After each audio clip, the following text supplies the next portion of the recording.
Welcome back. In this video we'll be looking at the Q66, IQUNIX's first gasket mount keyboard offering. We'll be unboxing, doing a stock typing test, disassembling and modding, then doing the modded typing test. Before we get started, I want to thank Evan from IQUNIX for sending this one over for review. Check out my affiliate links and discount codes in the description, one of which is for the IQUNIX website. Okay, let's get into it. We'll get the Q66 Happy Ape out of the box and see what the stock typing test is like.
So my first impressions based on the stock typing test are that this is a very nice keyboard, but not a great gasket mount system. I was hoping for a bit more from the gasket system, but I could tell straight away that I was typing on an aluminium plate and what must be pretty firm rubber gaskets. The Costar stabilizers make for a nice stock typing experience with the factory lube job that IQUNIX apply. The TTC Holy Pandas I went for are a nice feeling tactile switch. They are a box Holy Panda which is different, and they are a reasonably heavy tactile switch with a 63.5 gram spring. When you go heavy with tactile switches, you need an early and pronounced tactile bump, which is what the Holy Pandas have. This means that you feel the tactile bump and you feel the drop off the tactile bump before you compress the spring too much. For me, heavy tactiles are not as nice as lighter tactile switches. That is apart from the Boba U4T switches, which are an exception to that rule. If you look at the force graphs here for the TTC Holy Pandas and the ACO V3 Cream Blues, the lighter Cream Blues have the same early pronounced tactile bump, but because they use a lighter spring, you feel the drop off the tactile bump much more, meaning the feel becomes more about the tactility and less about the progressiveness of the spring.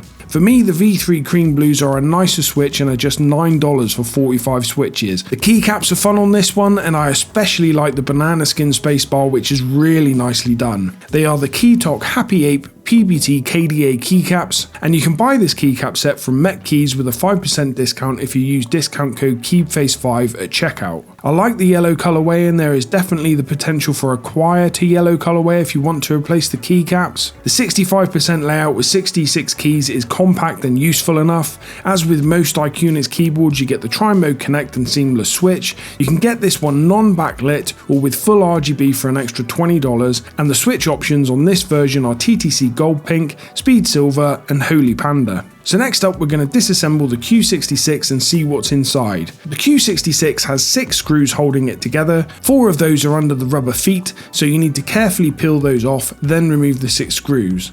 From here you need to pry open the case. This top and bottom case is an extremely good fit, so I had to carefully use a small flathead screwdriver to open the case enough to get my lever in. Once I got the plastic lever in there, it was easy to pop open the clips by sliding the lever along the join until you can remove the top case. Next, you just flip up the module, disconnect the battery and earth wires. As you can see here, the USB-C port is soldered onto the PCB, which is a pretty clear indicator that the gasket gives very little movement. Most gasket mount keyboards have a daughter board to allow for the movement of the PCB. I don't need to take apart the module as a switch mat comes with the keyboard, so I don't need to do the PE foam mod. So that's the keyboard as stripped down as we need it. The case is nice quality ABS plastic as usual, with what I assume is a grounding wire connected to it. The module is still together, but you can see there is a switch mat and plate dampening pad. The PCB is south facing and this version has Perky Rgb. You can see though the plate is in fact aluminium and the gasket is comprised of these wafer thin rubber socks. This type of gasket system really just gets rid of the harsh bottom out of a tray mount keyboard and is probably equivalent to O-ring modding a tray mount keyboard. You get this nice tailored silicone case dampening pad, which was a nice touch. It's wedge shaped to fill the tapered gap under the PCB, which you get when a keyboard has a good typing angle like this, but the base sits flat on the desk without feet. In the bottom of the case we have the two 2000 mAh batteries, giving a total of 4000 mAh of battery life. And that's about it for the disassembly and parts. Now it's time to do some modding, and the first thing I'm going to do is see if I can improve the gasket system. I think there is little I can do, as the top and bottom case will just compress a softer gasket material, ending up with a similar result as the rubber socks, but I had to try. I removed the socks and installed pour-on gaskets on the bottom of the plate in the gasket locations, the hope being that this might give a little more than the rubber socks. Then, because I'd removed the rubber socks, which essentially act as both top and bottom gaskets, I had to use something on the top of the plate to dampen any topping out which may happen. I didn't use pour-on for this as it would be too thick and there simply wouldn't be room while trying to close the case, so I just used band-aid tape on the top just to dampen any topping out that there happened to be. With that done, I moved on to the tape mod, simply because there's little to do on this one, so I thought I'd do as much as I could and see what the difference was. Then, before reassembling, I just placed one layer of PE foam on top of the silicone case dampening pad. I did this because it seemed a shame to remove such a nice silicone dampening pad, but while silicone dampening is good for removing the hollow sound from keyboards, it never really seems to add much to the sound. Less dense foams are better for this, so I've added the PE foam in the hope that it improves the acoustics somehow. With that in, we can reassemble and have a look at the stabilizers. Costar spacebar stabilizers are super easy to mod. You have room next to the rails or housings, if you like, to stick down a pour-on gasket or band-aid to push up on the wire enough to remove the rattle, but not so much that it makes them sluggish through friction. The mod removes rattle both in terms of the rails moving in the plate and the wires moving in the clips, and if you lube the top of the band-aid or pour-on gasket or whatever you use, you can keep friction to a minimum. The short stabilizers are a bit more tricky, but are less likely to have stubborn rattle that is hard to get rid of. On these, you just need to use a suitable thickness tape to place over the lip of the plate to stop the rail rattling around in the plate, which is often an issue with metal plates. I said plate a lot there.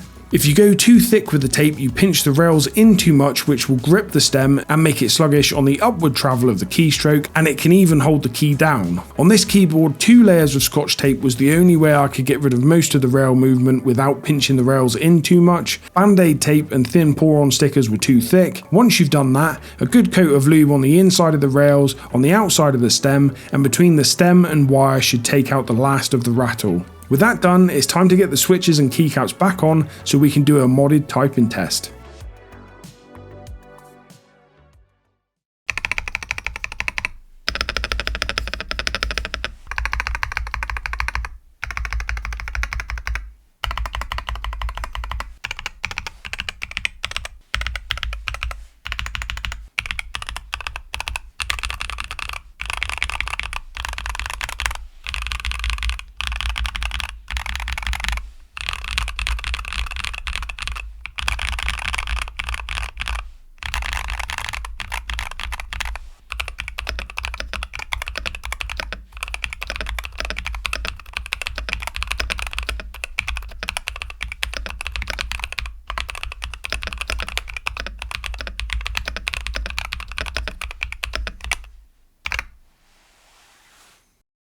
So we'll finish on some of my thoughts as usual. For me, the standout features and reasons to buy IQUNIX keyboards these days are the unique designs, the various colorways including some very novelty looking keyboards, the great selection of switches, the full wireless capability, the full Perky Rgb, and the always very good stock typing experience on the models with Costar stabilizers. If you're looking for a really unique looking and nice to use wireless keyboard that doesn't really need modding, then IQUNIX keyboards and the Q66 in particular could be the keyboard for you. They aren't the cheapest keyboards on the market, but companies like IQUNIX and Melgeek generally seem to target those wanting a keyboard that's great right out the box. Out of the box quality, a selection of nice switches, and perfect wireless comes at a price, and one that's worth paying if this is what's important to you. If however you're looking for a pure quality typing keyboard, perhaps something with a really nice gasket system, or if you're looking for something to mod and customize completely to your taste, then I think there are better options out there for you, keyboards which specifically target the modding community. And I think that's about it for this one. Thanks a lot for watching, and I'll catch you in the next one.